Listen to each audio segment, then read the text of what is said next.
Hello and welcome to this new video about languages. Today I'm going to give you some facts about Galician. It is an Indo-European language of the Western Ibero-Romance branch. It is spoken mainly in Galicia, an autonomous community located in northwestern Spain, where it is co-official with Spanish.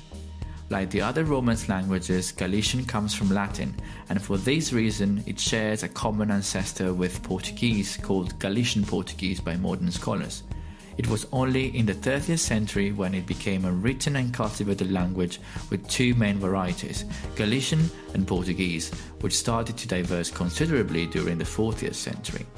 Portuguese became the official language of the independent Kingdom of Portugal, while Galician was the language of the lawyers and churchmen of the Kingdom of Galicia, then integrated in the Crown of Castile and therefore open to influence from Spanish language.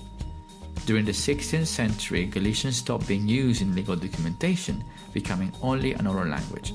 It was only until the 18th century that the first Galician dictionaries were elaborated and recovered a proper literature in the 19th century.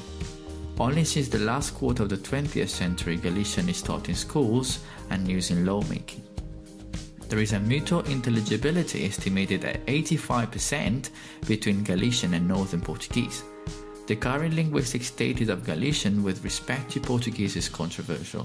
There are linguists who deal with modern Galician and Portuguese as norms or varieties of the same language, considering that they are co-dialects of a common language in spite of the differences in phonology and vocabulary. Others argue that they have become separate languages due to these differences. I will give you some example. Galician lacks of some sounds that exist in Portuguese, such as the V in video, Z in zebra, and Sh in shoe. There is no nasalization in Galician like in Portuguese. Regarding the orthography, Galician shares some similar rules with Spanish, like for the plural nouns. The name ending in Z changes the Z in C, as in luz, luces, whereas in Portuguese is luces with a Z. Or the L that stays in the plural noun like viles, but in Portuguese is vilvis. The accentuation also similar to Spanish because it occurs in all vowels. This language is officially regulated by the Royal Galician Academy. Today, the most common language for everyday use in the largest cities of Galicia is Spanish as a result of a long process of language shift. However, Galician is still the main language in rural areas.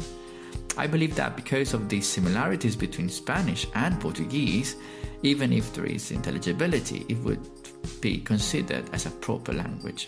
And what about you? Let me know your opinion. And that's all for today. I hope you enjoyed this video and have a good day. Bye.